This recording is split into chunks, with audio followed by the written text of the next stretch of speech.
Israel Hamas war लगातार जारी है। दोनों ओर से रोजाना बमों की बौछार की जा रही है। इसका सबसे ज्यादा नुकसान झेलना पड़ रहा है गाजा को। इस बीच हमास ने बंधक बनाए गए इजरायली नागरिकों को छोड़ने के लिए इजराइल के सामने एक शर्त रख दी। शर्त ये थी कि अगर इजराइल को उसके 50 बंधक छुड़वाने हैं तो उसे फिलिस्तीन तक ईंधन की सप्लाई शुरू करनी होगी। दरअसल इस जंग के बीच इजरायली हमलों से गाजा पट्टी और फिलिस्तीन के बीच ईंधन की सप्लाई पूरी तरह से ध्वस्त हो चुकी है, जिसे दोबारा चालू करने के लिए हमास ने ये शर्त रखी। इसके बाद इजराइल ने 24 घंटों के भीतर ही हमास के करीब 400 ठिकानों पर ताबड़तोड़ हमले कर दिए, जिनमें करीब 700 लोगों के मरने की खबर सामने आई है। ये अब तक का इस जंग का सबसे ज्यादा फर्टिलिटी रेट है।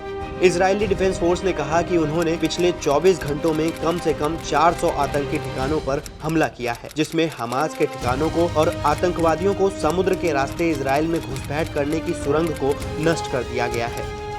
वहीं इजराइल के प्रधानमंत्री बेंजामिन नेतन्याहू पहले ही साफ कह चुके हैं कि इजराइल तब तक गाजा पट्टी पर हमला करना बंद नहीं करेगा जब तक हमास पूरी तरह से खत्म नहीं हो जाता। लेकिन इस जंग का खामियाजा गाजा को भुगतना पड़ रहा है। गाजा पट्टी में बिजली की कटौती और अस्पतालों में जनरेटर चलाने के लिए ईंधन की कमी के चलते स्वास्थ्य प्रणाली पूरी तरह से ध्वस्त हो गई है।